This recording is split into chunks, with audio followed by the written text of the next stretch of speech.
Paulo em Roma. Versão brasileira, Estúdio de Cinema, São Paulo.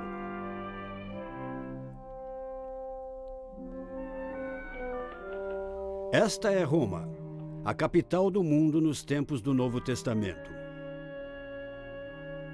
Paulo, o grande apóstolo, sempre havia sonhado em pregar aqui.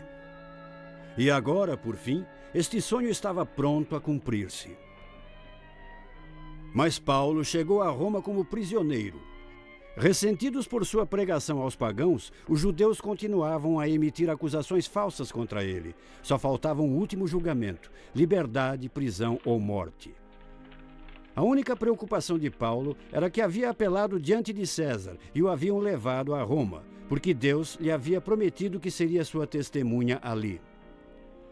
Por sua condição de cidadão romano e pelo fato de que sua acusação não foi considerada séria, lhe permitiram viver em uma casa alugada, vigiado por um soldado romano.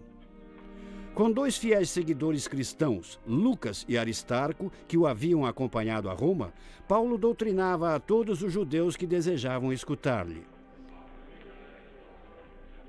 Combinaram um dia para ouvir-lhe falar sobre o reino de Deus.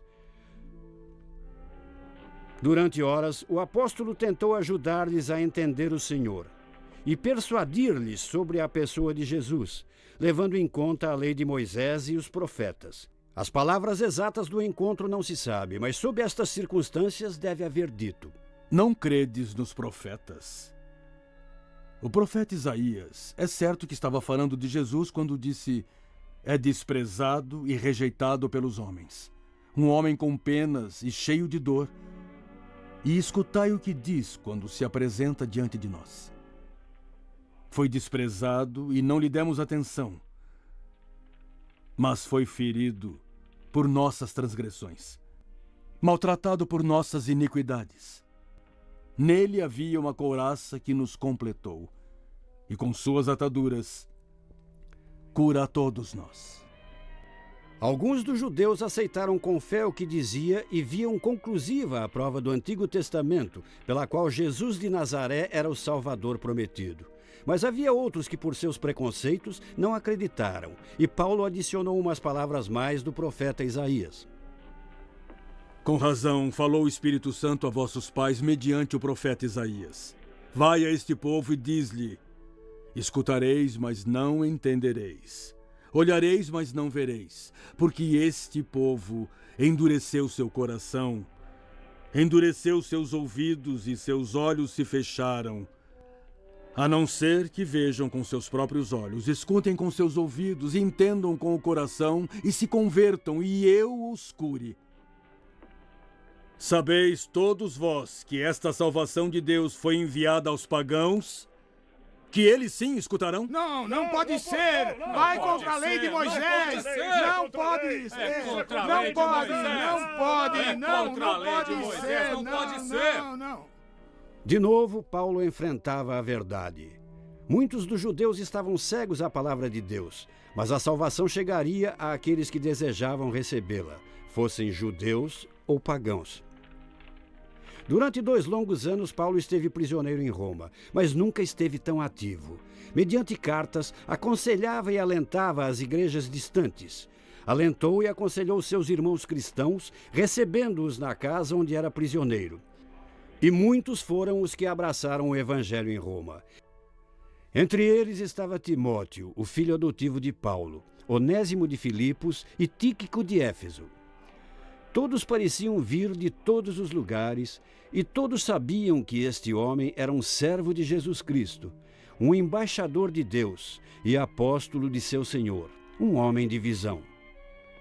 Com o dom do Espírito de Deus, Paulo tinha um sábio conselho para as igrejas que não podia visitar. E apesar de seu confinamento, o apóstolo não perdia a oportunidade para pregar a palavra de Deus, inclusive àqueles a serviço do mesmo imperador. Chegas justo a tempo, meu amigo. Tadeu tinha tanta vontade de livrar-se de mim que temi que fosse derrubar a casa comigo dentro. Bem, estou farto. Muitas horas desde a troca da guarda. Mas por que vens? Ainda não é teu turno. Os outros tinham tanta vontade como tu de sair. Eu prefiro ficar. És bem-vindo. Acho tudo muito aborrecido.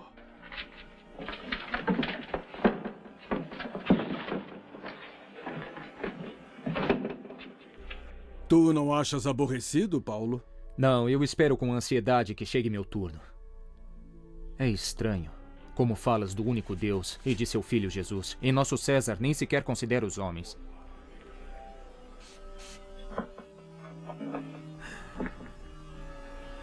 A carta à igreja de Éfeso que começaste ontem, está acabada?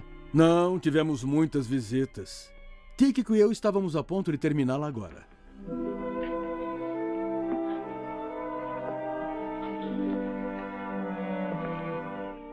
Por último, sede fortes no Senhor e no poder de sua grandeza. Levai toda a armadura de Deus para que possais enfrentar as maldades do demônio. Porque não nos contentaremos ante o sangue e a carne, senão ante os princípios, contra os poderosos, contra os governantes mundiais da escuridão atual, contra os hóspedes espirituais da maldade em lugares santos.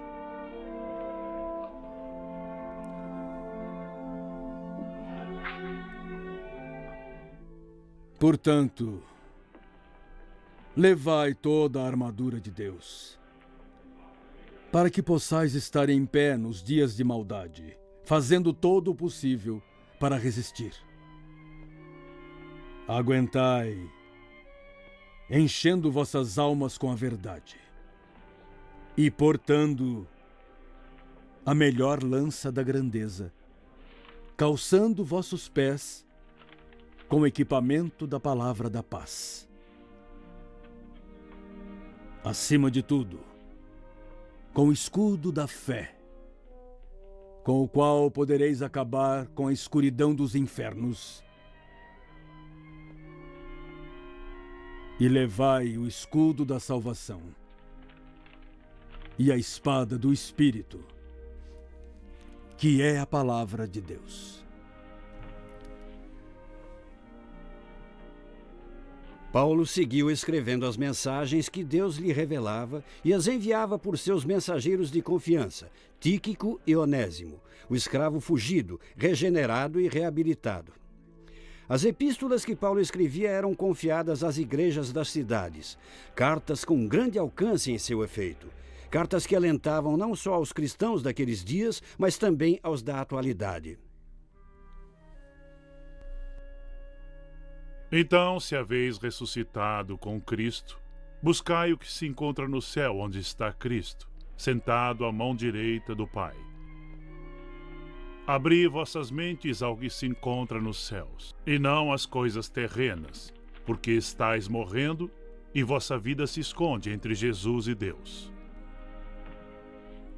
Como filhos de Deus, eleitos e amados, deveis ter compaixão, bondade, solidão, tranquilidade e paciência. Cuidai uns dos outros, e se um tem queixa sobre o outro, perdoai-vos uns aos outros, como o Senhor vos perdoou. Portanto, vós deveis perdoar, e acima de tudo, levai amor, que une todas as coisas em perfeita harmonia. Até o final de seu cativeiro, Paulo escreveu cartas aos filipenses, dando prova da habilidade dos cristãos para seguir pregando, apesar de qualquer obstáculo. Ele havia enfrentado a prisão, a depravação, inclusive a morte, e seguia cheio de graça, alegria e inspiração.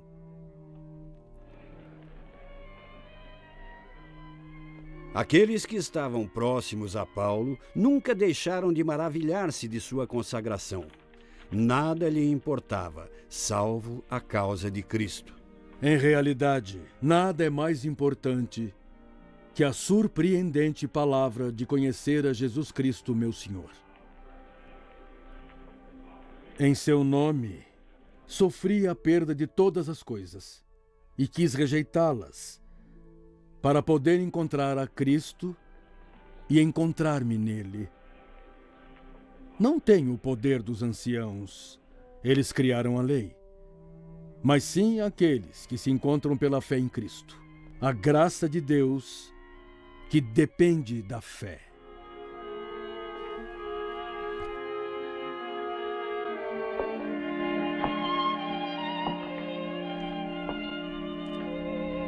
Poderei conhecê-lo pelo poder da ressurreição e compartilharei seus sofrimentos, tornando-me como eles, seus defuntos. E se for possível, poderei alcançar a ressurreição dos mortos. Não que eu já tenha conseguido isso, porque não sou perfeito, mas rogo para que tome parte de mim, porque Jesus Cristo me fez parte dele.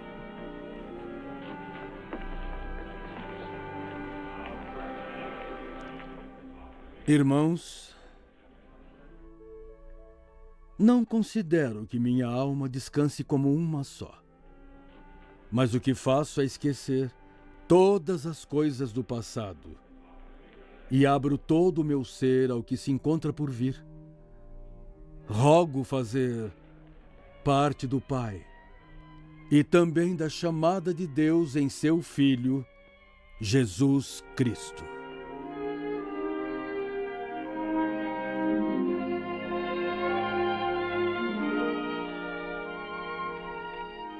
Por último, irmãos, o que é verdadeiro, o que é justo, o que é puro, o que é amável e cheio de graça, se existe alguma excelência que seja merecedora de louvor, pensai nessas coisas. Estes anos foram frutíferos para Paulo e seguiriam muitos outros, porque a missão de Paulo ainda não estava completa. Chegaria o dia em que acabaria seu confinamento, e Paulo seria livre para sair de novo ao mundo exterior e ali liderar a novos convertidos, encontrar novos soldados de Cristo.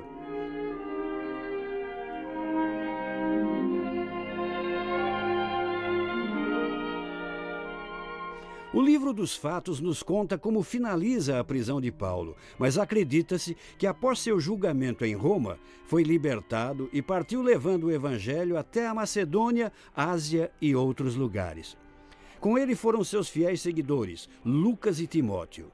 O respeito que sentiam por ele contrastava com o ódio de outros que esperavam pacientemente até o dia em que outras complicações devolveriam o apóstolo a Roma para sua prisão final. Desta vez, as dependências de Paulo estavam na prisão romana, e agora era um prisioneiro que estava condenado à morte. Sem dúvida, sabendo o que enfrentava, Paulo continuou pregando em nome do Senhor, enviando uma carta triunfal a seu leal Timóteo, que levava os ensinamentos do Evangelho na longínqua Éfeso. Não tenhas vergonha de dar testemunho de nosso Senhor, Senhor meu, seu prisioneiro. Mas assuma tua parte do sofrimento pela palavra, no poder de Deus, que nos salvou e nos alertou com uma chamada bendita, não por nossos trabalhos, mas por seu próprio propósito. E a graça que nos entregou em Jesus Cristo há anos, agora se manifestou com a aparição do nosso Salvador Jesus Cristo, que aboliu a morte e trouxe a vida e a imortalidade à luz pelo Evangelho. Em viagem, nomeou-me seu pregador, apóstolo e mestre dos pagãos, por cuja causa eu também sofri estas coisas. Sem dúvida, eu não tenho vergonha, porque sei em quem acreditei, e que fez com que eu me comprometesse com o que fiz por ele desde aquele dia.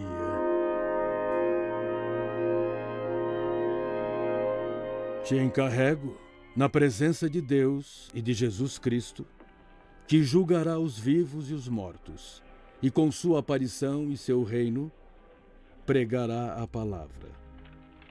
Tem pressa do tempo. Convence, revoga e exorciza, que não falhe tua paciência nem tua doutrina. Porque se aproxima o momento em que as pessoas não vão crer nos ensinamentos, mas durante anos de males, reunirão mestres que se ajustem a seus gostos e prioridades e deixarão de escutar a verdade e divagarão nas trevas. Sobre ti estarei sempre preparado. Sobrepõe-te ao sofrimento. Realiza o trabalho de um evangelista. Completa teu ministério. Porque me estão oferecendo e se aproxima a hora de minha partida. Combati em uma grande batalha. Terminei a causa. Mantive a fé.